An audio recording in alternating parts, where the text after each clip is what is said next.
नमस्कार दोस्तों, आपका स्वागत है हमारे YouTube चैनल पे। और आज हम बात करेंगे हमारे सोशल वर्क के नेट के यूनिट फर्स्ट के बारे में। और अगर आप हमसे पहली बार जुड़ रहे हैं तो आप हमें हमारे चैनल को सब्सक्राइब कर सकते हैं। और आप टेलीग्राम के थ्रू भी हमसे जुड़ सकते हैं, जिसमें आपको लेटेस्ट अपडेट एंड इन्फॉर्मेशन आपको मिलेगी। इसके अलावा हम इंस्टाग्राम और फेसबुक पर भी हैं।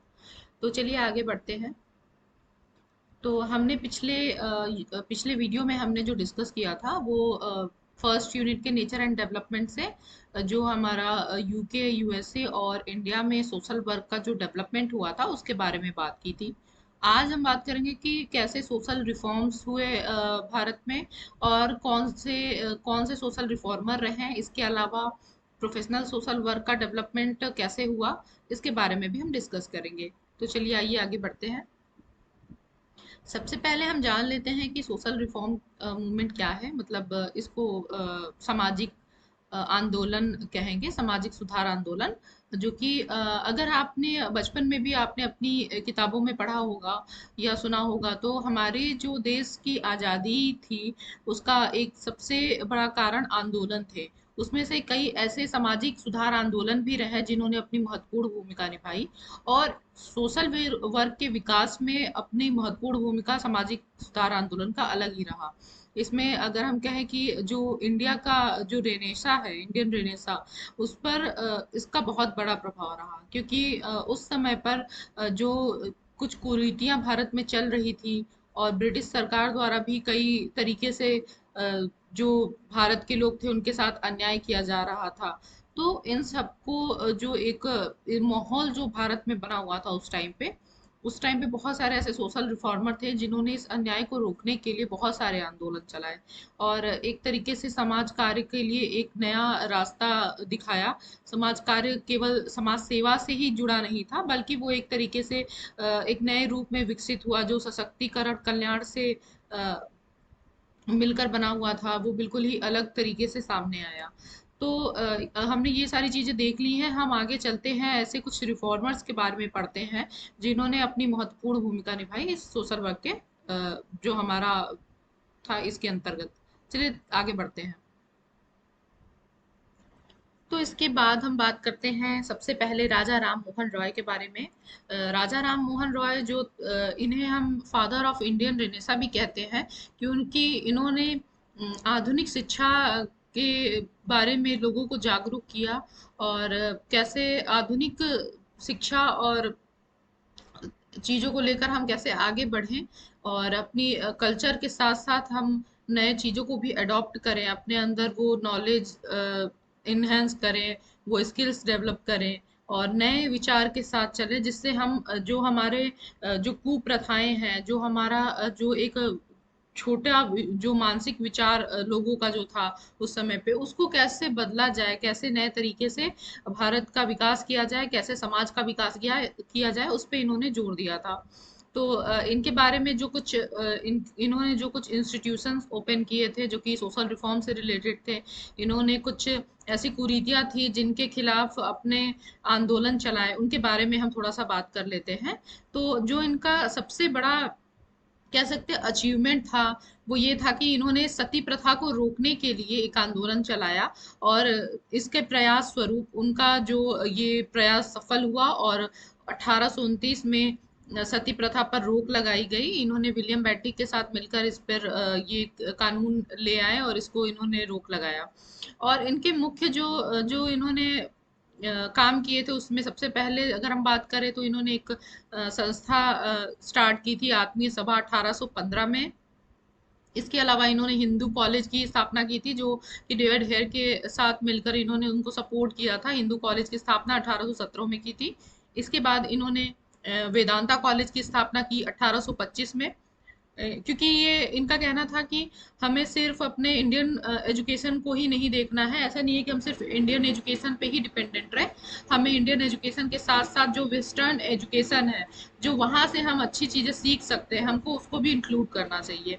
तो इन्होंने इससे रिलेटेड अपने वेदांता कॉलेज में जो कोर्स चलाया था वो इंडियन लर्निंग और वेस्टर्न लर्निंग से रिलेटेड था, जो कि सोशल और फिजिकल साइंस से संबंधित था। इसके बाद इन्होंने कैलकटा यूनिटेरियन एसोसिएशन की स्थापना की थी 1821 में। इसके बाद जो इनका सबसे प्रसिद्ध जो संस्था जो थी वो थी ब्रह्मो समाज, जो कि इन्होंने 1828 में स्थापित की थी। और ये सामाजिक आंदोलन और सामाजिक सुधार के लिए ये संस्था थी, जहाँ पे जो भी कुप्रथाएं थी उनका उनका जो विरोध किया जाता था, उनके बारे में लोगों को जागरूक किया जाता था। और जो धर्म के रिलीजन के नाम पे लोगों को बांटा जा रहा था, वो उसके खिलाफ इन्होंने आंदोलन किया। इन्होंने मोनोथिज्म पे अपना जोर दिया। इनका कहना था कि जो भगवान जो ईश्वर है वो एक ही है, एक ही वो शक्ति है, हमें अलग अलग चीजों को लेकर इसके लिए नहीं लड़ना चाहिए। तो ये सारी चीजें जो इनकी थी, इन्होंने अपना काम इस पे किया था। इसके बाद आगे चलते हैं, हम आगे के जो हमारे रिफॉर्मर हैं उनके बारे में जानते हैं।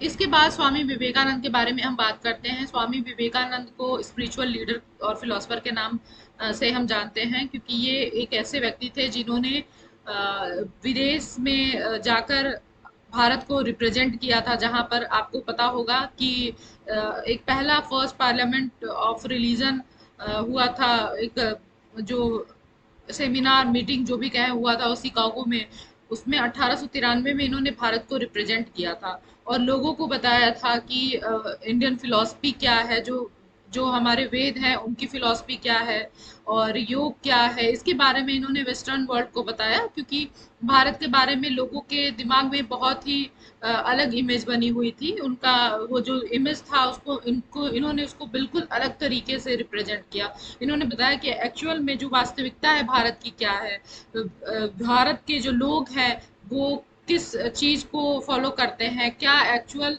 धर्म का क्या मतलब है, और इन सब चीजों के बारे में वेदों से जो ज्ञान मिला है वो क्या है, उनकी फिलॉसफी क्या है, इन्होंने सब कुछ इसके बारे में बताया, जिससे वहां पे सभी ने जाना कि भारत की ताकत क्या है। इसके बाद जो इन्होंने एक स्थापना की थी रामकृष्ण मिशन, जो कि इनके गुरु थे रामकृष्ण परमहंस, उनके नाम पर इन्होंने 1897 में कोलकाता में इस संस्था का स्थापना किया, जो कि सामाजिक सुधार और लोक कल्याण कार्य से रिलेटेड था। इसमें लोगों को हेल्प दी जाती थी, जो नीडी है उनको हेल्थ, एजुकेशन और इससे संबंधित जो भी नीड थी उनकी पूरी की जाती थी। तो इन्होंने ये कुछ ऐसे अपने संस्था को चलाया और सामाजिक सुधार आंदोलन और स्पिरिचुअलिटी के बारे में लोगों को बताया, और इन सब चीज़ों के बारे में लोगों को जानकारी दी।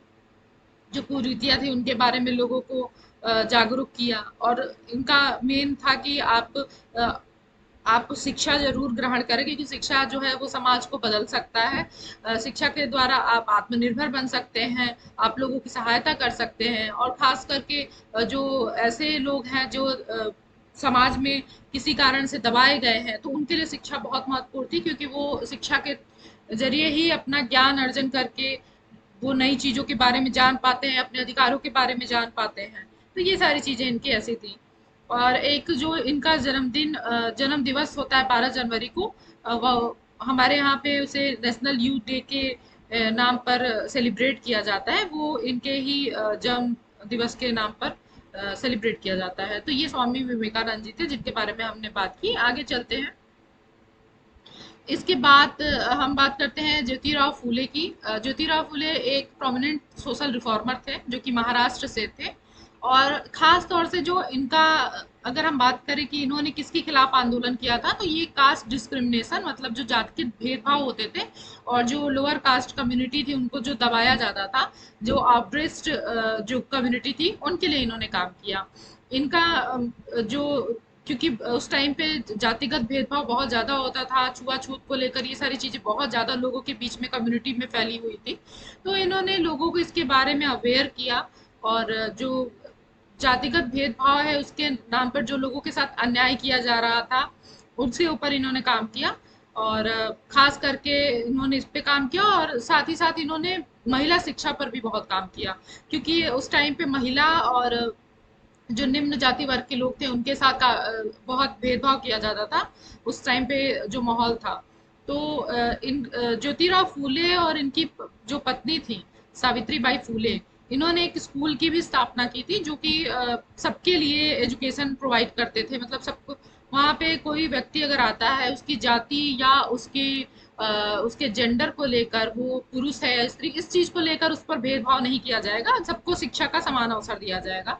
तो इन्होंने 1848 में first school for female start किया था, मतलब महिलाओं के लिए पहली स्कूल जो स्थापित की थी इन्होंने 1848 में।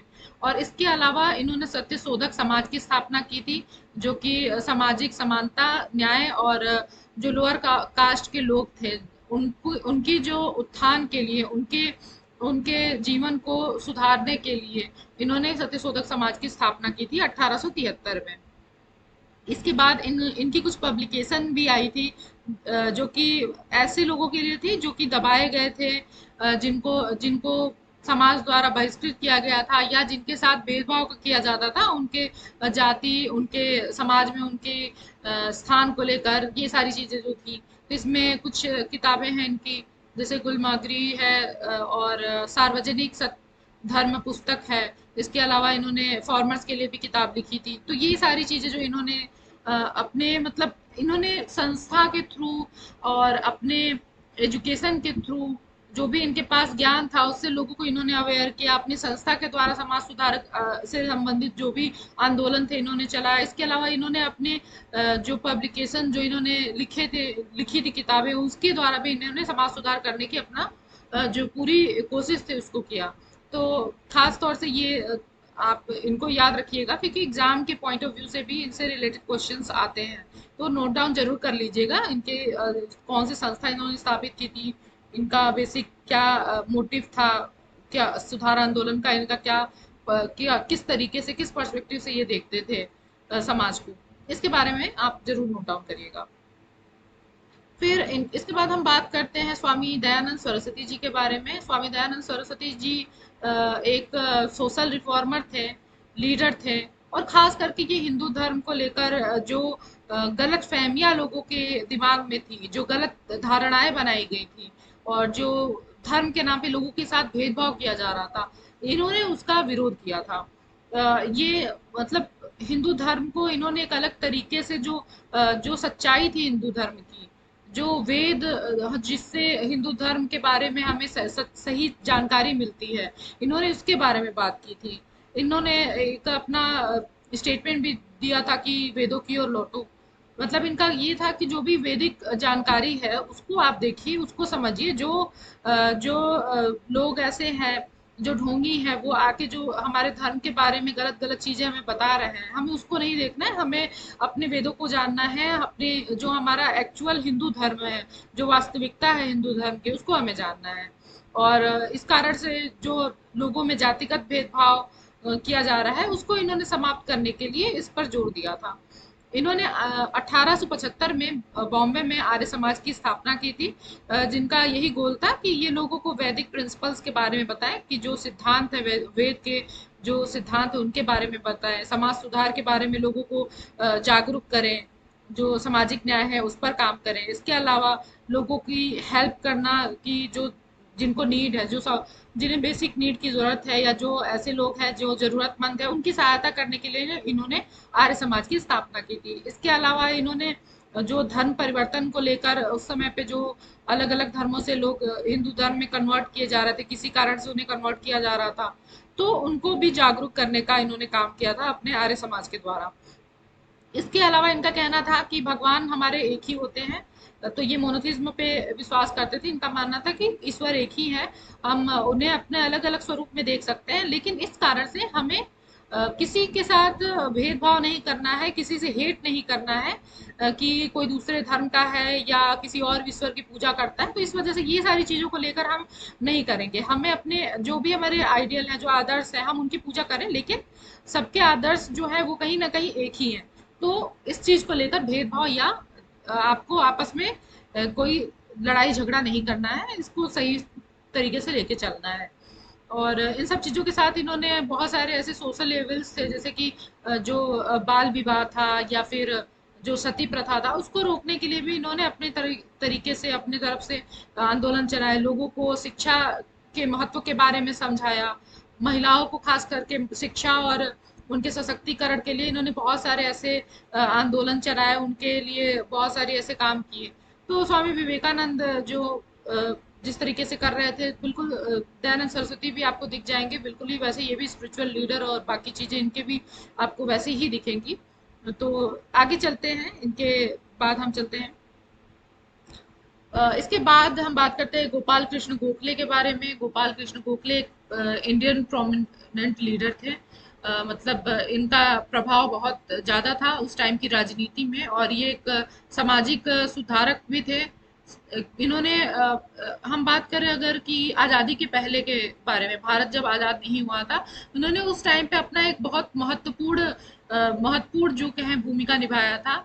जो हमारा स्वतंत्रता का उस समय जो स्ट्रगल कर रहा था भारत, उस टाइम पे इन्होंने बहुत ही अच्छे तरीके से कंस्ट्रक्टिव अप्रोच को यूज करते हुए पॉलिटिकल और सोशल इश्यूज को सामने रखा।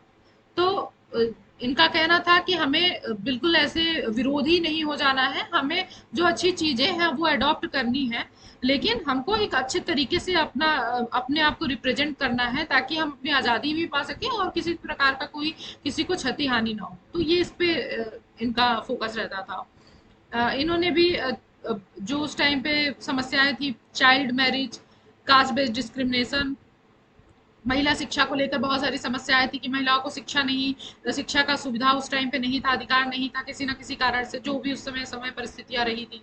और जो महिलाओं का विधवा पुनर्विवाह जो था, इसको इन्होंने सपोर्ट किया था। तो ये सारी चीजें इनकी रही।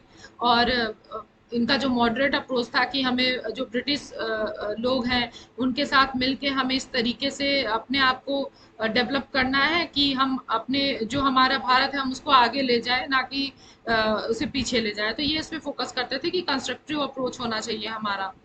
तो इन्होंने इस पे काम किया था। इसके अलावा इनको जब इम्पेरियल लेजिस्लेटिव काउंसिल का इनको नॉमिनेट किया गया था इसके लिए, तो इन्होंने वहां पर भी भारत के हित में अपनी बात रखी थी कि जो भी हमारी शिक्षा नीति है, जो हमारा टैक्सेशन है, कर का जो व्यवस्था है, और जो सिविल सर्विस से रिलेटेड चीजें थी उस टाइम पे, उसके लिए कि कैसे भारतीय लोगों को भी एक अच्छा मौका दिया जाए, उनके जो अधिकार है उनको दिया जाए, उस पे इन्होंने बात की थी।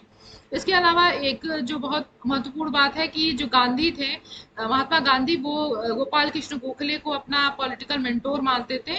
और वो इनके कंस्ट्रक्टिव अप्रोच को अगर आप देखेंगे तो गांधी जी ने अपने प्रिंसिपल में भी उसको अपने सिद्धांतों में शामिल किया हुआ है, वो इनसे ही इंस्पायर थे।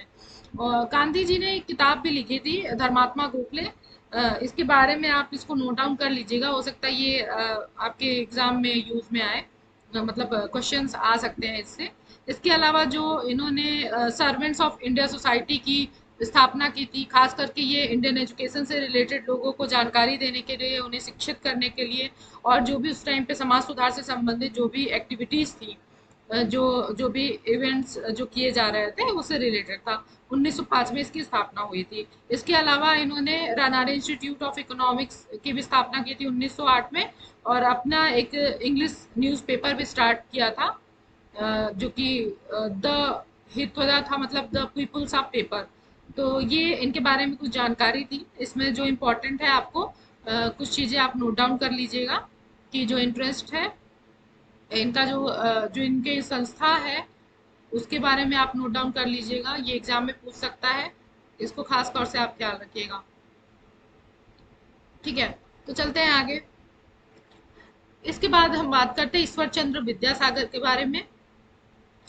ईश्वर चंद्र विद्यासागर जो थे वो एक सोशल रिफॉर्मर तो थे ही, लेकिन वे काफी अच्छे एजुकेटर थे और बहुत अच्छे राइटर थे।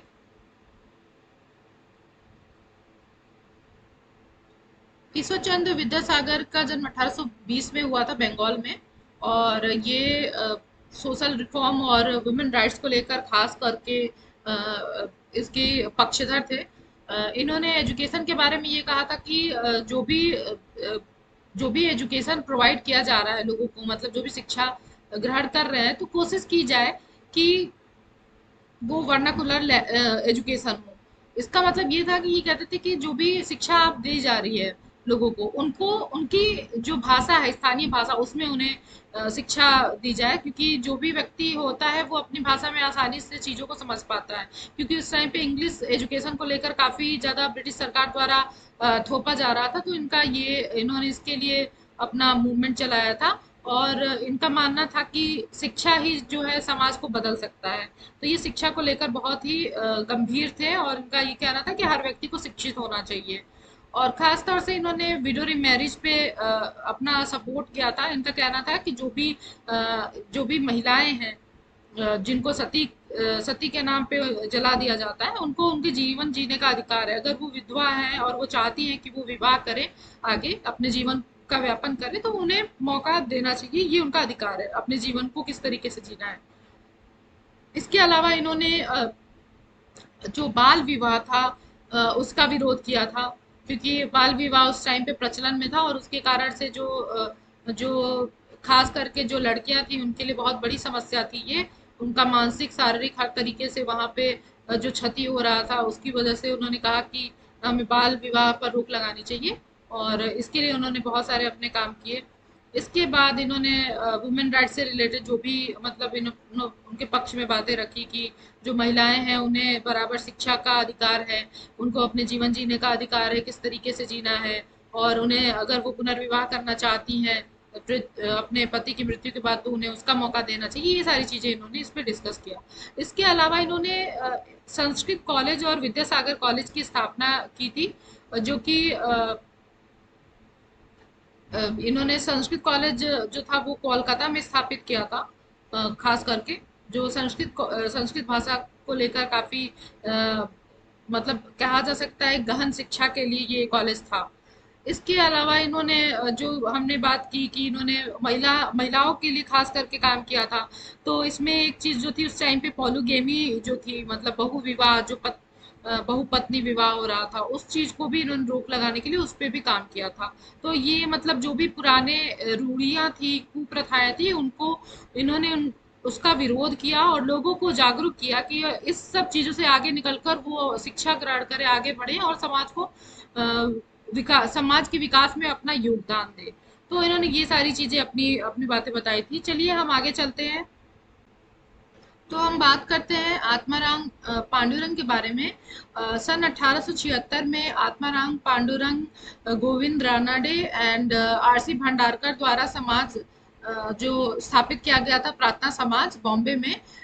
इन्होंने इसके थ्रू ही अपने सामाजिक सुधार आंदोलन को चलाया था। जो प्रार्थना समाज का जो मुख्य उद्देश्य था वो हिंदुओं में समाज सुधार के कार्यों से रिलेटेड था, जैसे साहबोज, अंतरजातीय विवाह, विधवा विवाह और जो लोगों के जातिगत जो भेदभाव थे, छुआछूत था, उस पर रोक लगाने का काम करना था।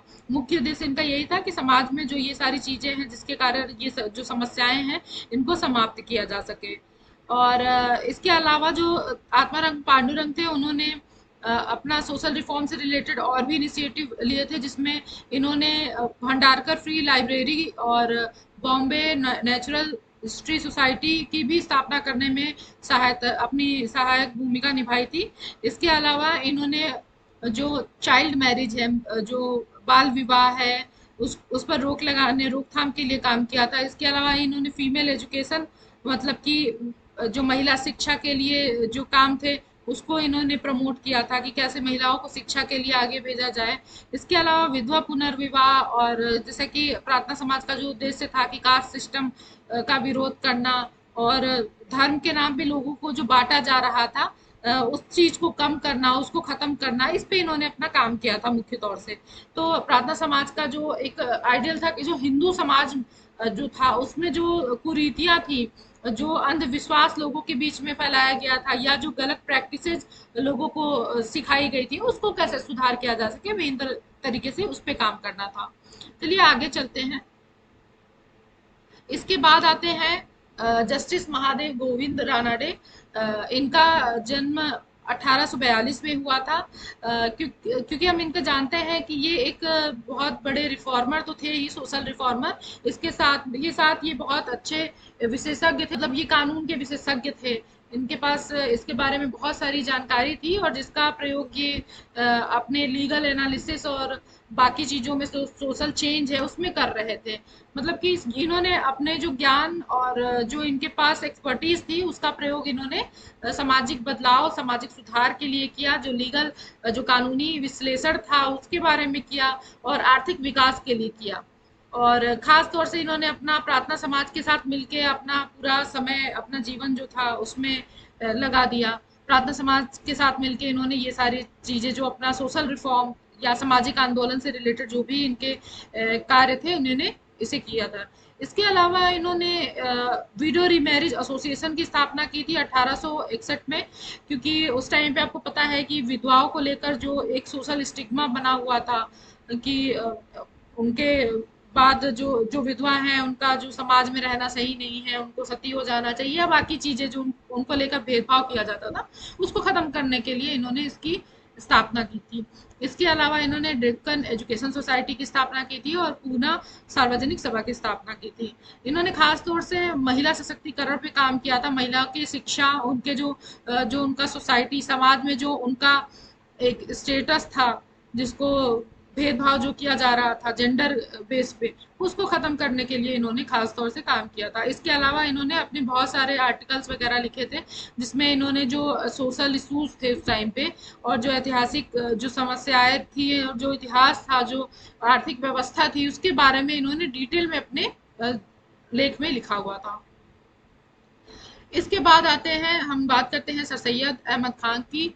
सर सैयद अहमद खान एक इंडियन मुस्लिम रिफॉर्मर थे, एजुकेटर थे, पॉलिटिशियन थे और 17 अक्टूबर 1817 में इनका जन्म हुआ था। इनको जो सबसे ज़्यादा ये प्रसिद्ध हैं अलीगढ़ मुस्लिम यूनिवर्सिटी की स्थापना के लिए, जो कि एक हायर एजुकेशन के लिए एक बहुत अच्छी संस्था है। अभी आपने इनका नाम भी सुना होगा, यहाँ पे बहुत सारी सब्जेक्ट कोर्सेज चल रहे हैं जहाँ पे लोग शिक्षा ग्रहण करने जाते हैं।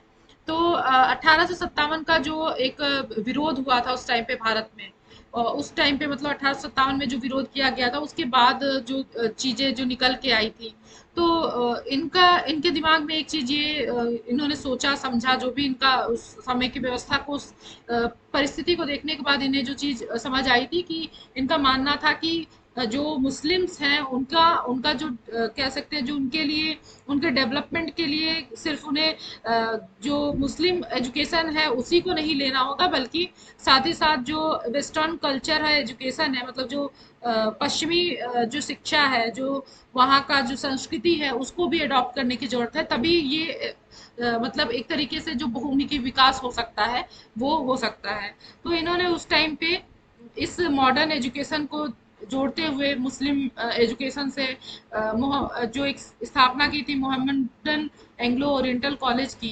1875 में, ताकि जो मुस्लिम्स हैं उनकी शिक्षा जो है वो सिर्फ अब अपनी भाषा में ही ना रहे, अपने जो लोकल नॉलेज है उस वही ना रहे, बल्कि बाकी जानकारी भी उन्हें मिले, बाकी सब्जेक्ट्स के बारे में भी वो जाने समझे, ताकि उनका जो विकास है वो बहुमुखी विकास हो सके। और इसी जो ओरिएंटल कॉलेज था, आगे चल के यही अलीगढ़ मुस्लिम यूनिवर्सिटी के नाम से जाना जाता है।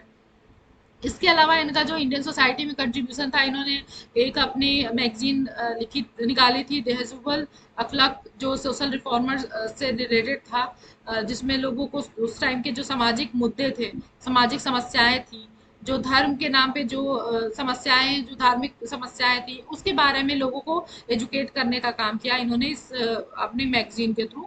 इसके अलावा अलीगढ़ मुस्लिम यूनिवर्सिटी की स्थापना इन्होंने की थी, जिसमें इन्होंने मॉडर्न एजुकेशन पर जोर दिया था। इसके अलावा इन्होंने प्रमोट किया था कि जो ब्रिटिश और मुस्लिम्स हैं उनके कोलेब्रेशन से काम किया जाए, ताकि ज़्यादा से ज़्यादा विकास हो सके। इसके अलावा इन्होंने लोगों को इनकरेज किया था कि वो वेस्टर्न कल्चर और एजुकेशन को अडॉप्ट करें, ताकि उनके अंदर वो सारे स्किल्स और नॉलेज डेवलप हो सके, जो कि ज़रूरी था आगे के लिए। इसके अलावा इन्होंने इस्लाम और हिस्ट्री और सोशल रिफॉर्म से रिलेटेड बहुत सारे अपने लेख लिखे। इनकी एक बुक भी पब्लिश हुई थी 1857 में, असाबे बगवते हिंद। तो खास तौर से इन्होंने मुस्लिम रिफॉर्मर के तौर पे एक बहुत अच्छा अपना काम किया था। इन्होंने अपने मतलब कि अपने जो इनके समुदाय के लोग थे उनके डेवलपमेंट के लिए, खास तौर से कि वो पीछे ना रह जाए, उनके लिए इन्होंने अपनी तरफ से बहुत सारे प्रयास किए थे। तो आगे चलते हैं, अब हम बात करते हैं केशव चंद्र सेन के बारे में। 1838 में केशव चंद्र सेन का जन्म हुआ था। ये एक सोशल रिफॉर्मर थे, मतलब सामाजिक सुधारक थे और साथ ही साथ ये हिंदू फिलोसफर भी थे। इन्होंने बहुत सारे ऐसे किताबें अपने लिखी थी और अपने बहुत सारे ऐसे कार्य किए थे जो कि हिंदू जो समाज था उसके उसके विकास में किया था इन्होंने। और जो शिक्षा थी, शिक्षा व्यवस्था उस टाइम पे थी, उस शिक्षा व्यवस्था को कैसे और बेहतर किया जा सके इन्होंने इस पर जोर दिया था। इसके अलावा इन्होंने राजा राम मोहन रॉय द्वारा जो स्थापित ब्रह्मो समाज था उसके साथ मिलकर बहुत समय तक कार्य किया था। और ये सोशल रिफॉर्म में इन्होंने अपना एक्टिवली पार्टिसिपेट किया था। ये जो जातिगत भेदभाव और जातिगत व्यवस्था थी, सती प्रथा था, जो बाल विवाह था, इसका इन्होंने विरोध किया था। और महिला शिक्षा के बारे में इन्होंने अपना पक्ष रखा था कि महिलाओं को भी शिक्षा और समानता का अधिकार है, तो ये उस पे इन्होंने काम किया था। इसके अलावा इनके कुछ जो कंट्रीब्यूशन रहे हैं हमारे इंडियन सोसाइटी में, वो ये है कि इन्होंने ब्रिटिश इंडिया सोसाइटी की स्थापना की थी 1855 में। इसके अलावा इन्होंने भारतीय ब्रह्मो समाज की स्थापना की थी, जो कि ब्रह्मो समाज ऑफ इंडिया है, इन 1865। इसके अलावा इन्होंने नवो विधान मतलब नई व्यवस्था 1821 में स्थापित जो शुरुआत की थी। इसके अलावा इनका बहुत सारे ऐसे सोशल रिफॉर्म्स इन्होंने किए जो कि मॉडर्नाइजेशन की तरफ जाते थे। इनका मानना था कि हमें सिर्फ अपनी पुरानी शिक्षा और संस्कृति को लेकर नहीं चलना है, उसको लेके चलना है, लेकिन साथ ही साथ जो नई आधुनिक चीजें हैं उन्हें भी सीखना है, क्योंकि ये विकास के लिए जरूरी है। और जो भी ऐसी जो बाधाएं बन रही है, ऐसी कुप्रथा है जैसे सती प्रथा, बाल विवाह, इनको हमें खत्म करना है जो कि हमारे विकास में बाधा है। और खास तौर से महिला शिक्षा को लेकर इन्होंने सपोर्ट किया था, एडवोकेट किया था कि हमें महिलाओं को भी शिक्षित करना चाहिए, क्योंकि जब जो देश के जो आबादी है सिर्फ अगर पुरुष शिक्षित होते हैं तो कहीं ना कहीं महिलाएं पीछे रह जाएंगी और देश का विकास इसमें रुक जाएगा। तो इस पे इन्होंने अपनी बात की थी और बहुत सारे इन्होंने अपने आर्टिकल्स वगैरह भी लिखे थे, जिसमें इन्होंने जो उस टाइम की जो परिस्थिति थी उसके बारे में बताया था, इंडियन सिविलाइजेशन जो था उसके बारे में बताया था। इस तरीके से इन्होंने बहुत सारे अपने प्रोमिनेंट जो इनके काम थे उन्होंने इसको किया था। तो आगे चलते हैं। इसके अलावा हम बात करते हैं बाल शास्त्री जाम्बेकर के बारे में। ये एक ऐसे व्यक्ति थे जो कि अपनी भाषा के ज्ञानी थे। ये एडवांस लैंग्वेज के बारे में अगर बात की जाए, संस्कृति के बारे में जो महाराष्ट्र की स्पेसिफिक थी उसके बारे में इन्होंने काम किया था। इन्होंने अपनी एक संस्था भी स्थापित की थी जो एजुकेशनल और कल्चरल संस्था थी, मतलब कि शिक्षा और संस्कृति से रिलेटेड थी, जाम्बेकर संशोधन संस्थान, जो कि पुणे में इन्होंने स्थापित किया था। ये अपने लिटरेचर और बुक्स और आर्टिकल्स के लिए काफ़ी प्रसिद्ध थे। इनकी फिलॉसफी और संस्कृति जो इन्होंने जो इतिहास के बारे में लिखा था उसके बारे में लोगों को उसके थ्रू जागरूक करना इनका मेन मोटिव था। इसके अलावा इन्होंने कुछ अपने इनके जो जो कुछ ऐसे लेख प्रसिद्ध हैं जैसे कि महाराष्ट्र इतिहास, हिस्ट्री ऑफ महाराष्ट्र, और बालमन शब्दकोश, डिक्शनरी ऑफ गुड वर्ड्स, ऐसे इन्होंने बहुत सारे अपने लेख लिखे थे। जिस सरोजनी नायडू एक भारतीय लेखिका थी, साथ ही साथ ये एक राजनीतिक कार्यकर्ता थी और ये सामाजिक सुधारक भी थी। तो इनके बारे में हम अगर बात करें तो इनका जन्म 1889 में हुआ था। और ये जो इन हमारा फर्स्ट इंडियन वुमेन कह सकते हैं, पहली प्रथम भारतीय महिला थी जिन्होंने राज्य के गवर्नर के रूप में, राज्यपाल के रूप में अपना कार्यवहन किया था। इसके अलावा ये जो इंडियन नेशनल कांग्रेस थी उसकी प्रथम भारतीय महिला अध्यक्ष भी रही। इसके अलावा इन्होंने बहुत सारे सोशल इश्यूज पे भी काम किया था, और उस टाइम पे जो भारतीय स्वतंत्रता को लेकर स्ट्रगल चल रही थी उसमें लोगों को जागरूक करने का काम भी किया था। तो एक तरीके से इन्होंने अपना भारत की स्वतंत्रता से लेकर भारत की जो सामाजिक समस्याओं के समाधान तक सब में अपना योगदान दिया था। इन्होंने खास तौर से महिला शिक्षा और उनके जो प्रॉपर्टी राइट्स थे उसके लिए भी काम किया था। और इनके सहायता से ऑल इंडिया वुमेन्स कॉन्फ्रेंस और वुमेन इंडियन एसोसिएशन की स्थापना की गई थी। इसके अलावा इन्होंने विधवा और अनाथ बच्चों के लिए भी काम किया था। और उनकी जो लोग मेन धारा से हट गए थे, मेन धारा से अलग थे, पिछड़ गए थे, उनके लिए भी इन्होंने अपना काम किया था।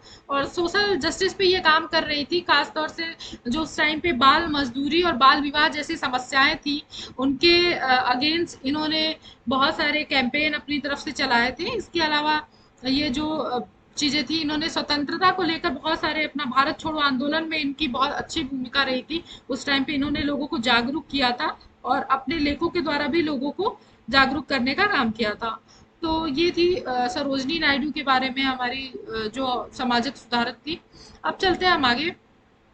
हम बात करते हैं अब पंडिता रामाबाई के बारे में। पंडिता रामाबाई जो थी, ये एक मराठी सोशल रिफॉर्मर थी और एक एजुकेटर भी थी। इन्होंने विमेन, जो उस टाइम पे महिलाओं की जो स्थिति थी, उसके लिए खास करके इन्होंने काम किया था। महिला महिला और बच्चों के कंडीशन पे इन्होंने काम किया था। उस टाइम पे जो भारत में जो समस्या थी, इन्होंने एक स्थापना की थी शारदा सदन की। शारदा सदन एक ऐसा स्कूल था जो कि महिलाओं के लिए था, खास करके जो विधवा महिला और जो अनाथ थे उनके लिए। और ये एक रेजिडेंशियल स्कूल था जो 1889 में स्थापित किया गया था। और इसके बाद रामाबाई द्वारा इसको स्थापित करने का एक जो कारण था कि वो ये था कि जो विधवा महिलाएं थी, जिनको समाज से कहीं ना कहीं बहिष्कृत कर दिया जाता था, तो जिस कारण से वो उनके लिए रहने के लिए या उनके जीवन यापन के लिए बहुत सारी समस्याएं आती थी। तो इन्होंने ये शारदा सदन स्थापित किया था, जिसमें जो विधवा महिलाएं थी वो अपने शिक्षा ग्रहण कर सकती थी या अपने रहने के लिए, अपनी बेसिक नीड्स को पूरा करने के लिए वहां पे अपना जो भी आजीविका से संबंधित जो कार्य थी कर सकती थी। और शारदा सदन को मुक्ति मिशन भी कहा जाता है, क्योंकि इसका नाम रिन्यू कर दिया गया था 1896 में। तो इस चीज को याद रखिएगा। इसके अलावा हम बात करें कि दूसरी चीज, इन्होंने आर्य महिला समाज की भी स्थापना की थी, जो कि खास तौर से महिलाओं के लिए ही था। उस टाइम पे जो महिलाओं की भारत में स्थिति थी, उसको बेहतर बनाने के लिए, बढ़िया करने के लिए इन्होंने आर्य महिला समाज की भी स्थापना की थी। इसके बाद हम बात करें तो जो खास तौर से इन्होंने चाइल्ड मैरिज, चाइल्ड लेबर और ऐसे जो भी सोशल इंजस्टिस थे, खास करके महिलाओं और बच्चों के खिलाफ, उस पर इन्होंने काम किया था। इन्होंने मेनली वुमेन एजुकेशन और राइट्स को लेकर काम किया था, जिससे महिलाओं की स्थिति को सुधार किया जा सके, जिसके कारण जो बाल विवाह और विधवाओं के साथ जो बहिष्कृत किया जाता था, उन्हें सती प्रथा और इन सब चीजों से रिलेटेड जो जो समस्याएं थी, वो जो चल रही थी समाज में, रूल रेगुलेशंस आने के बाद भी बहुत सारी चीजें ऐसी थी जिनको महिलाओं का सामना करना पड़ रहा था। उस पर रोक लगाने के लिए पंडिता रामाबाई ने अपना सामाजिक सुधार आंदोलन से संबंधित कार्य किए थे। तो हम आगे चलते हैं। अब हम बात करते हैं कुछ ऐसे इश्यूज के बारे में जो कि हमारे पर्यावरण से संबंधित समस्याएं रही हैं। और खास करके हमने अभी कुछ ऐसे सामाजिक सुधारकों के बारे में पढ़ा, ऐसे कुछ समाज सुधारों के बारे में पढ़ा। अगर आप चाहें उनमें कुछ अगर छूट गया हो तो आप ऐड कर सकते हैं।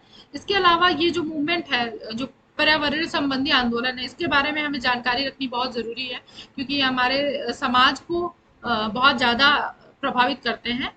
तो सबसे पहला जो मूवमेंट आया था वो था कि बिश्नोई मूवमेंट। तो इसकी शुरुआत राजस्थान में हुई थी। राजस्थान में एक समाज है बिश्नोई समाज, जहाँ पे ये जो आंदोलन चला था वो इस कारण से हुआ था कि वहाँ पे एक खेजरी नाम का पेड़ होता है, जिसको ये समाज जिसको पूजनीय मानता है और इनके लिए वो मतलब कि बहुत मान्यता रखता है। तो कि उसकी जो कटाई की जा रही थी वहां पे, तो उसके रोक के लिए इन लोगों ने पेड़ों को बचाने के लिए उसे गले लगा के या कह सकते हैं हक करके पेड़ों को बचाने का काम किया था। वहां पे जो कम्युनिटी थी, उसमें लगभग 363 लोग और थे, अमृता देवी के साथ, जिन्होंने सेक्रीफाइस किया था खुद को अपने इस जो जंगल, जो पेड़ थे उनको बचाने के लिए। तो ये एक बहुत बड़ा मूवमेंट रहा था उस टाइम पे। इसके अलावा चिपको मूवमेंट है, जो कि चंडी प्रसाद भट्ट और सुंदरलाल बहुगुणा द्वारा 1973 में चलाया गया था। ये खास करके जो जंगल थे उनको कटने से बचाने के लिए इन लोगों ने चलाया था। वहाँ पे गवर्नमेंट द्वारा कुछ कॉमर्शियल पर्पज के कारण इन पेड़ों को काटा जा रहा था। तो वहाँ पे जो लोग थे, उन्होंने, वहाँ की जो कम्युनिटी थी, उन्होंने, जैसे कि बिश्नोई मूवमेंट में हुआ था कि पेड़ों को हक करके, गले लगा के उनको बचाने के लिए विरोध किया था वहाँ पे रह के। तो ये इस वजह से इसको चिपको आंदोलन भी कहा जाता है। तो ये एक मूवमेंट हुआ था पर्यावरण से संबंधित। इसके अलावा साइलेंट वैली मूवमेंट एक है, जो कि एक एनजीओ थी, केरला शास्त्रा साहित्य परिषद, उनके द्वारा चलाया गया था 1973 में। ये वहाँ पे जो साइलेंट वैली नेशनल पार्क है, उसको प्रोटेक्ट करने के लिए वहाँ पे एक हाइड्रो इलेक्ट्रिक प्रोजेक्ट बनाया जा रहा था, जिसके कारण बाढ़ आने की संभावना थी और जिसके कारण वहां पे बहुत क्षति नुकसान हो सकता था। उसको रोकने के लिए ये मूवमेंट चलाया गया था। इसके बाद है नर्मदा बचाओ आंदोलन। नर्मदा बचाओ आंदोलन जो कि मेधा पाटेकर द्वारा लीड किया गया था उस टाइम पे 1985 में। ये अभी नर्मदा नदी में जो बाढ़ आने की जो समस्या थी, वहाँ पे जो डैम बनाए जा रहे थे, उस डैम को रोकने के लिए, कि वहाँ पे डैम जो बनाया जा रहा है जिसके कारण ये सारी समस्याएं उत्पन्न होने वाली हैं, उसको रोकने के लिए ये आंदोलन चलाया गया था 1985 में। इसके अलावा एक मूवमेंट चलाया गया था, एपिको मूवमेंट। इसको एपिको संघर्ष समिति द्वारा चलाया गया था 1983 में, जो कि वहाँ पे वेस्टर्न घाट में जो डाइवर्सिटी थी, उसको जो उसके जो प्रॉब्लम्स आ रही थी वहाँ पे, जो उनके उनकी नुकसान के लिए जो चीजें हो रही थी, जो वहाँ पे काम किए जा रहे थे, उससे जो नुकसान होने वाला था, उसको रोकने के लिए ये चलाया गया था। इसके अलावा जंगल बचाओ आंदोलन वान गुर्जर द्वारा 1994 में चलाया गया था, जो कि वहाँ के जो फॉरेस्ट है, उसको बचाने के लिए, जो किसी कॉमर्शियल पर्पस के कारण कट कट किए जा रहे थे, वहाँ के लोगों ने इसका विरोध किया था।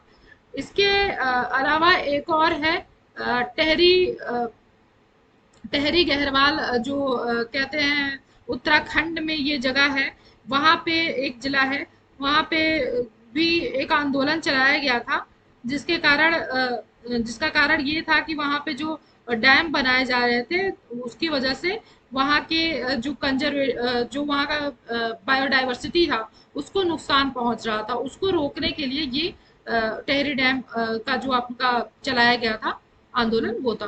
तो ये कुछ पर्यावरणीय संबंधी आंदोलन थे। इसके बाद हम आगे आते हैं, हम बात करते हैं कुछ सोशल रिलीजियस ऑर्गेनाइजेशन के बारे में। हमने कुछ रिफॉर्मर्स के बारे में और उनके द्वारा संस्थापित कुछ ऑर्गेनाइजेशन के बारे में हमने जाना।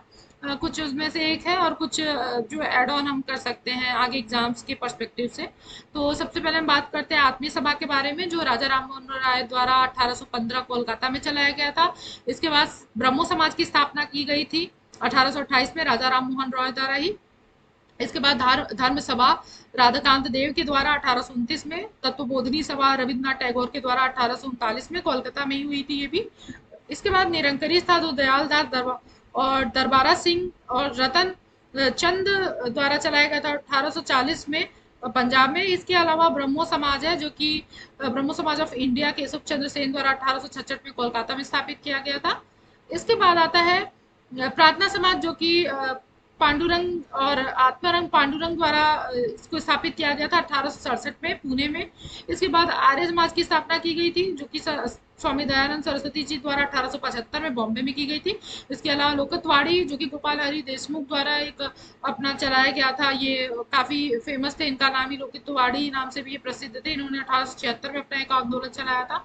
इसके बाद थियोसॉफिकल सोसाइटी की स्थापना हुई थी, जो कि Helen Blavatsky and Henry Steel Olcott द्वारा 1878 में मद्रास में स्थापित किया गया था। इसके बाद विवेकानंद जी द्वारा रामकृष्ण मिशन की स्थापना हुई 1897 में।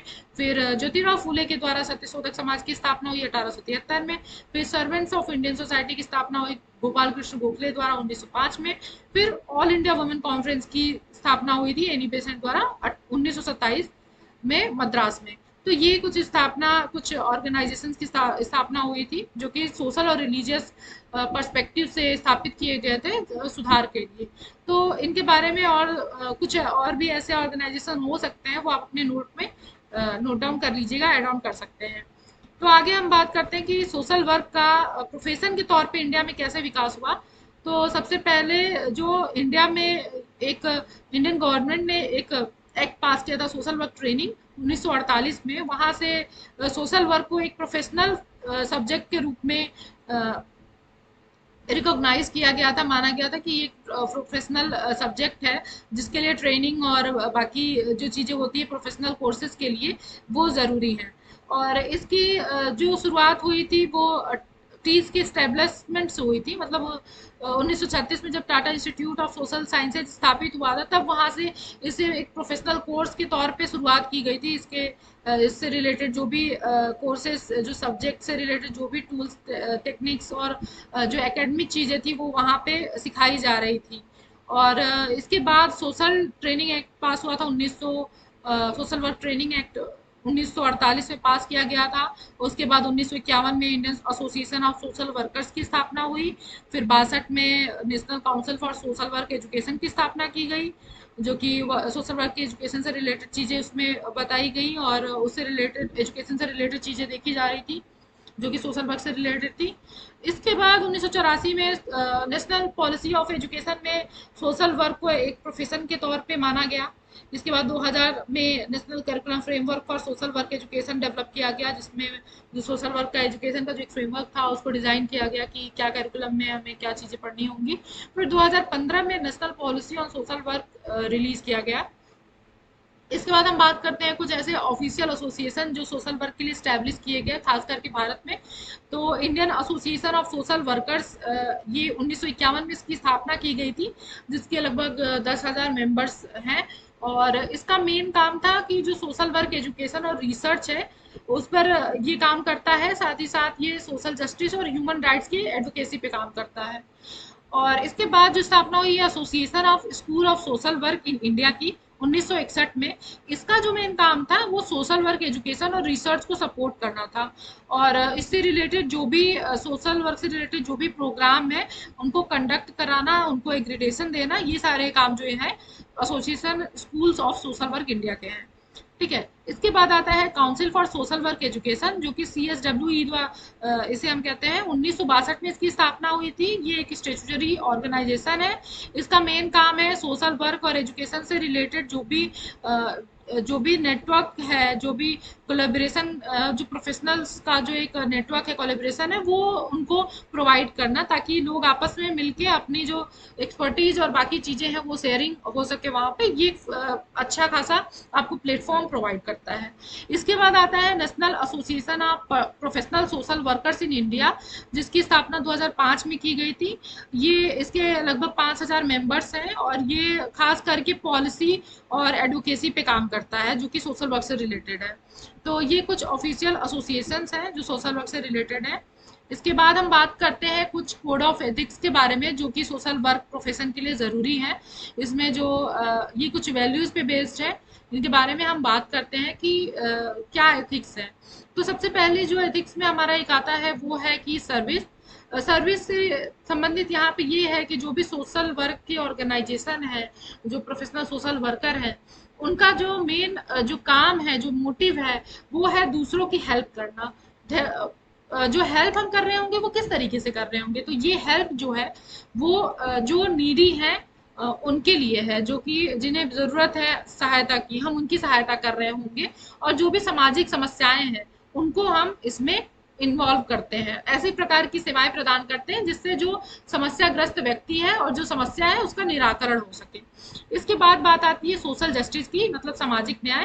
तो किसी भी व्यक्ति या समुदाय या ग्रुप के साथ अगर किसी प्रकार का कोई अन्याय हो रहा है किसी भी कारण से, तो उसके सुधार, उसके उसके अंदर बदलाव, किसी सामाजिक समस्या या किसी सामाजिक कुरीति या कुछ भी ऐसा है जो कि समाज को इफेक्ट कर रहा है किसी तरीके से, और जो व्यक्ति है उसको इफेक्ट कर रहा है या समुदाय उसको इफेक्ट कर रहा है, अगर वो व्यक्ति अपने लिए नहीं कर सकता है या अपने लिए वो सपोर्ट नहीं अपना कर सकता है, या वो किसी कारण से उसके लिए अपने आप को वनरेबल मानता है, तो उनकी आप हेल्प कर सकते हैं सामाजिक न्याय के द्वारा। आप इस तरीके के सोशल वर्क के द्वारा ऐसे एक्टिविटीज और ऐसे क्रियाकलाप कर रहे होंगे जिससे उनके साथ सामाजिक न्याय हो सके। इसके बाद आता है dignity and worth of the person. यहाँ पे सोशल वर्क का ये हमारा एक जो कह सकते हैं यूनिक प्रिंसिपल है, कि हमें हर किसी को रिस्पेक्ट देना है। हम किसी को उसकी जाति, रंग या उसके धर्म या उसके जेंडर के नाम पर उसके साथ कोई भेदभाव नहीं करेंगे। जो जैसा है हमको उसे उसी तरीके से एक्सेप्ट करना है, उसको उतने ही सम्मान की दृष्टि से देखना है जितना कि हम किसी और व्यक्ति को देखते हैं। तो ये डिग्निटी एंड वर्थ का अर्थ हो जाता है। इसके बाद आता है कि जो समाज कार्य है वो ह्यूमन रिलेशनशिप को इम्पोर्टेंस देता है। वो किस तरीके से हम बात करते हैं, तो जैसे कि हमें पता है कि जो समाज कार्य है, हम जब भी किसी के साथ काम कर रहे हैं, किसी व्यक्ति समुदाय या किसी ग्रुप के साथ, तो वहां पे हमें इस चीज का ध्यान रखना होता है कि हम वहां पे उनसे फेस टू फेस इंटरेक्शन कर रहे होते हैं। हम किसी भी व्यक्ति, कोई समस्याग्रस्त व्यक्ति है या कोई समस्या है, तो हम कहीं ना कहीं लोगों से बातचीत करेंगे, ह्यूमंस ही होंगे वहां पे। तो वहां पे आप किस तरीके से अपना संबंध स्थापित कर रहे हैं, ये बहुत ज़्यादा ज़रूरी हो जाता है। क्योंकि आपके संबंध अगर किसी व्यक्ति के साथ अपने अच्छे तरीके से स्थापित किए हैं, तो आप जो चाहते हैं, जो बदलाव चाहते हैं वहाँ पे, वो आप ले आ सकते हैं। लेकिन अगर आपके संबंध ही अच्छे से डेवलप नहीं हुए हैं, तो वो व्यक्ति ना कंफर्टेबल फील करेगा और ना अपनी समस्या आपको बताएगा। और अगर कहीं पे आपको सपोर्ट चाहिए होगा किसी चीज़ के लिए भी, तो वहाँ पे आपको वो सपोर्ट भी नहीं मिलेगा। तो आपका रिलेशनशिप जो है, ह्यूमन रिलेशनशिप, वो बहुत ज़रूरी है। तो इस पे आपको फोकस करना होता है। इसके अलावा हम इंटीग्रिटी की बात करते हैं, मतलब कि जो भी आप समाज में, हम जिस समाज में रहते हैं, यहाँ पे बहुत ही डाइवर्सिटी है, अलग कल्चर से लोग हैं, उनकी वैल्यूज अलग हैं, सबके प्रिंसिपल्स अलग हैं। तो हम किसी को उसके प्रिंसिपल, कल्चर या इसकी वजह से जज नहीं करें, बल्कि हम सबको एक ही तरीके से देखें। और जो चीज़ उनकी वैल्यूज है, जो उनके एथिकल प्रिंसिपल्स हैं, उसको हमें सम्मान की दृष्टि से देखना होगा और सबको एक साथ लेके चलना होगा। किसी के रहन सहन के तौर पे हम उसको जज ना करें, बल्कि सबको साथ सामान लेकर एक साथ एकजुटता के साथ चलना है। तो ये होता है। इसके अलावा कॉम्पिटेंस है, जो कि हम कह सकते हैं कि जो भी सोशल वर्कर है या जो एजेंसी है, उसको अपनी जो स्किल्स है, जो एक्सपर्टीज है, उस पर काम करते रहना चाहिए। अपने आप को इक्विप करते रहना चाहिए आगे आने वाले फ्यूचर चैलेंजेस के बारे में। ऐसा नहीं कि आपने कोई एक नई चीज़ सीख ली है, फिर आपको लगता है कि इसी से काम चल जाएगा। जो भी आपको एडवांस करने में, आपके नॉलेज को एडवांस करता है, आपकी स्किल्स को इन्हेंस करता है, वो चीज़ आपको करनी चाहिए। तो ये कोड ऑफ एथिक्स है जो प्रैक्टिस में यूज होते हैं सोशल वर्क प्रोफेशन में। इसको आपको ध्यान में रखना है। इससे रिलेटेड एग्जाम्स में क्वेश्चंस भी आते हैं, तो आप इसको नोट डाउन जरूर कर लीजिएगा। इसके बाद हम बात करते हैं वैल्यूज एंड कॉम्पिटेंसीज की, जो कि सोशल वर्क प्रैक्टिस में यूज होती हैं। वैल्यूज का अर्थ ये होता है कि जैसे आप मान लीजिए आपकी कुछ अपनी वैल्यूज है। वो वैल्यूज क्या होती हैं, जो हमारे जो कल्चरल, जो हमारे कुछ प्रिंसिपल्स होते हैं हमारे समाज में, जो जिस समाज में हम रहते हैं, उनके द्वारा कुछ ऐसे नॉर्म्स बनाए जाते हैं, वैल्यूज बनाए जाते हैं, जो कि एक बिहेवियर, पैटर्न ऑफ बिहेवियर होता है। लोग आपसे डिजायर होते हैं सोसाइटी की, आप उस तरीके से बिहेव करें समाज में, उस तरीके से खुद को आप उस रोल में अभिनय करें। तो ये चीज आपको ध्यान में रखना होता है। वैल्यूज आपकी जो होती है, उन्हीं के आधार पे आपको समाज में अपने जो भी काम करने हैं वो आप करते हैं। तो सोशल वर्क के भी कुछ अपने वैल्यूज हैं, जिसमें inherent worth and dignity of individual है। जिसमें कि मतलब आप जो भी व्यक्ति है, उसकी जो इंटरनल डिग्निटी है, जो उसका वर्थ है, आप उसके हिसाब से उसके साथ व्यवहार करें, ना कि उसके बाहरी चीजों को देखकर। आपको हमेशा उसके अंदर जो भी अच्छाइयाँ हैं उस पे ध्यान देना है, ना कि उसकी क्या कमियां हैं उस पे ध्यान देना है। इसके अलावा हम बात करते हैं कि जो भी आपके सामने जो व्यक्ति होगा, आपको उसके कैपेसिटी पे बिलीव करना होगा कि हाँ, वो खुद में इनहेंस कर सकता है, खुद को इम्प्रूव कर सकता है। तो ये चीज़ आपको ध्यान में रखनी है कि हर व्यक्ति योग्य है, आपको उसके साथ काम करना है, उसी तरीके से करना है। इसके अलावा है टॉलरेंस, मतलब कि आपके अंदर पेशेंस होना चाहिए कि आप धैर्यपूर्वक चीज़ों को कर सकें।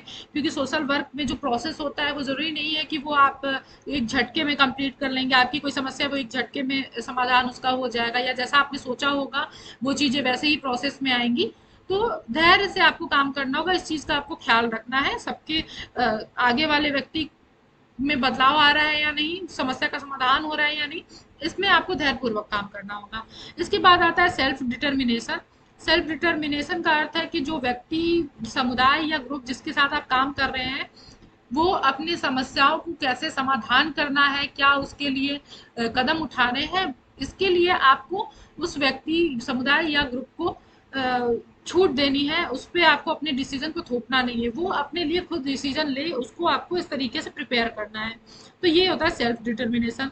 इसके बाद लिबर्टी मतलब सबको स्वतंत्रता है, अपनी अपनी व्यक्तिगत जो आपकी जो स्वतंत्रता होती है, आप अपने जो भी आपके अंदर जो आप कहना चाहते हो वो आप बोल सकते हो, आपको जीवन जीने का अपने तरीके से जीवन जीने का अधिकार है, ये सारी चीजें आपने सुनी होगी। तो मतलब स्वतंत्रता का मतलब कि आप अपने अंदर जो भी विचार आ रहे हैं आप उसको प्रकट कर सकते हैं, आपको लिबर्टी देनी चाहिए आगे वाले को कि वो अपने जो भी जो उसके मन में विचार हैं, जो समस्या है वो उसको फ्री होके कर सके, उसके सॉल्यूशन क्या होंगे वो खुद से उस चीज पे काम करे, ना कि आपके द्वारा कोई डिसीजन उस पर थोप दिया जाए कि इसी तरीके से करना है या ये करना है।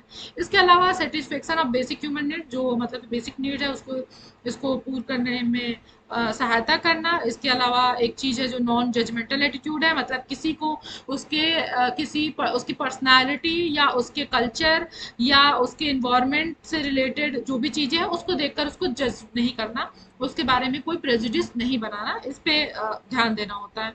इसके अलावा जो भी सोशल कॉपरेशन है, मतलब कि आपको लोगों के साथ जो सामाजिक जो समानता है, समभाव है, लोगों के साथ इस तरीके से कोऑपरेट होकर काम करना है, रचनात्मक तरीके से काम करना है कि सभी को साथ में लेके करना है। ऐसा नहीं है कि आप किसी एक के लिए कुछ कर रहे हो और दूसरे व्यक्ति को आपने छोड़ दिया, सबको मिलाकर एक साथ एक जैसे करना है।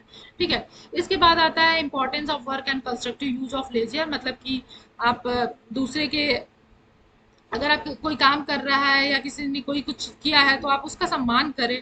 अगर जो उस टाइम पे वो जो उसको जो अवकाश चाहिए हो उसका आप सम्मान करें। ऐसा नहीं है कि आप किसी व्यक्ति को उसके जो भी ज़रूरी चीज़ें हैं वो अपनी पर्सनल चीज़ों को हैम्पर करके आपके काम को कर रहा हो। तो ये सारी चीज़ें हैं कि मतलब पर्सनल और प्रोफेशनल दोनों तरीके से उसका सम्मान करना है आपको, उसकी चीज़ों को इम्पैक्ट नहीं होना चाहिए आपकी वजह से। और दूसरी फिर एक बात आती है कि protection one existence from the danger cause by man and nature, मतलब कि संरक्षण करना जो प्रकृति या समाज के द्वारा या व्यक्ति के द्वारा किसी कोई व्यक्ति जो है कि किसी डेंजर में जा रहा है तो उसको उससे प्रोटेक्ट करने का भी जिम्मेदारी जो है वो वैल्यू में आ जाता है सोशल वर्क के। तो ये कुछ चीज़ें थी। इसके बाद हम बात करते हैं कि सोशल वर्क की थ्योरी क्या है। तो सोशल वर्क की जो थ्योरी है वो जो अलग-अलग डिसिप्लिन्स हैं सोशल साइंसेज के और बाकी सब्जेक्ट्स के, वहाँ से ये ली गई है। और ये ह्यूमन बिहेवियर पे बेस्ड है सब कुछ, कि व्यक्ति कैसा व्यवहार करता है, उसके पीछे का कारण क्या होता है, उसकी पर्सनालिटी कैसे डेवलप होती है, ये सारी चीज़ें जो थियरीज है इससे रिलेटेड है। और इसकी जो मेथोडोलॉजी है वो एक सिस्टमेटिक बॉडी ऑफ नॉलेज है जो कि एविडेंस और रिसर्च पे बेस्ड है, ऐसे हवा हवाई बातें नहीं है।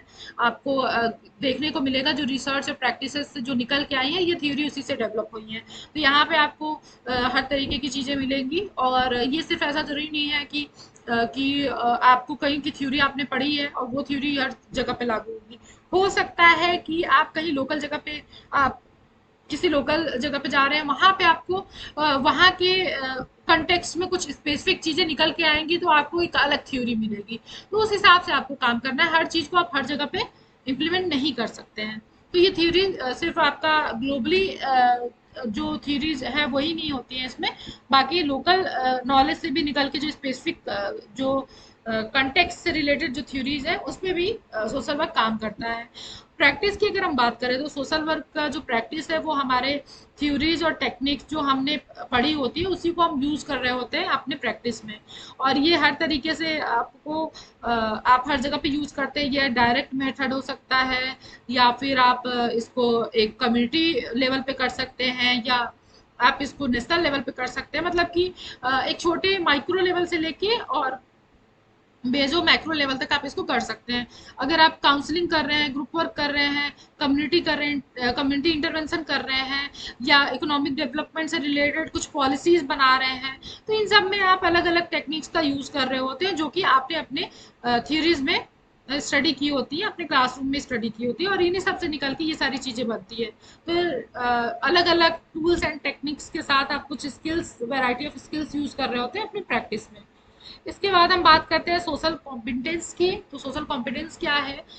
ये एक ऐसी चीज़ होती है जो आपको सोसाइटी में एडजस्ट करने में और वहाँ पे आपको एक पैटर्न बिहेवियर जो होता है आपका वो करने में, आपका रोल निभाने में आपकी हेल्प करता है। और इसमें कुछ ऐसी जैसे आपका कम्युनिकेशन स्किल आ जाता है, एम्पैथी आ जाता है और ऐसे ही बहुत सारी चीजें, लीडरशिप और बाकी चीजें, कि आप समाज में कैसे खुद को ढाल पा रहे हैं, लोगों के साथ कैसे खुद को मैनेज कर पा रहे हैं, ये आपका आ जाता है सोशल कॉम्पिटेंस में। और ये जरूरी क्यों है, खास करके एक सोशल वर्कर के लिए भी जरूरी है, ये आमतौर पे लोगों के लिए जरूरी तो है ही, लेकिन एक सोशल वर्कर के लिए इसलिए जरूरी है क्योंकि आप समाज में काम कर रहे होंगे, और अगर आपके अंदर ये स्किल्स नहीं होंगी तो आपको लोगों के साथ जो रिलेशनशिप बिल्ड करना है, क्योंकि आपको किसी ना किसी व्यक्ति समुदाय के साथ काम करना होता है जहाँ पे आपका वन टू वन इंटरेक्शन हो रहा होगा, फेस टू फेस इंटरेक्शन हो रहा होगा। तो वहाँ पे आपका जो अगर सोशल कॉम्पिटेंस, अगर आप किसी की समस्या को एम्पैथेटिक होकर नहीं देखेंगे तो आप उसका समाधान नहीं कर पाएंगे। तो इस तरीके से ये ज़रूरी है इसके लिए। और कई बार ऐसा होता है कि आप किसी सिचुएशन में होंगे जहाँ पे कोई कन्फ्लिक्ट हो रहा है, तो उसका सॉल्यूशन का आप कैसे निकालेंगे, आप किसी को डायरेक्ट बोलेंगे तो वो नहीं समझेगा। तो आपके अंदर कुछ स्किल्स जैसे कन्फ्लिक्ट मैनेजमेंट होना चाहिए, आपको स्ट्रेस मैनेजमेंट आना चाहिए, और आप सब्जेक्टिव ना होकर ऑब्जेक्टिव होकर काम करें। ये सारी चीज़ें आपकी इसी के थ्रू आती है, सोशल कॉम्पिटेंस के थ्रू आती हैं। तो आज के जो पूरे सेशन में, वीडियो में हमने डिस्कस किया, वो सोशल वर्क से रिलेटेड जो रिफॉर्म्स थे और सोशल वर्क का इंडिया में एज अ प्रोफेशन कैसे डेवलपमेंट हुआ उसके बारे में हमने बात किया। अगर आपको हमारा ये वीडियो पसंद आया तो आप इसे लाइक करें, और आप चाहते हैं कि हमारे ऐसे ही वीडियोस आते रहें, आप अपडेट होते रहें, तो आप हमारे चैनल को मास्टर ऑफ सोशल वर्क को सब्सक्राइब कर सकते हैं। इसके अलावा आप हमारे टेलीग्राम ग्रुप से भी जुड़ सकते हैं, जहाँ पे जो लेटेस्ट वीडियोस के लिंक्स हैं वो आपको प्रोवाइड हो जाएंगी, और साथ ही साथ जो भी हमारे पास स्टडिंग मटेरियल होंगे वो भी हम आपके साथ शेयर करेंगे। तो thank you so much for watching.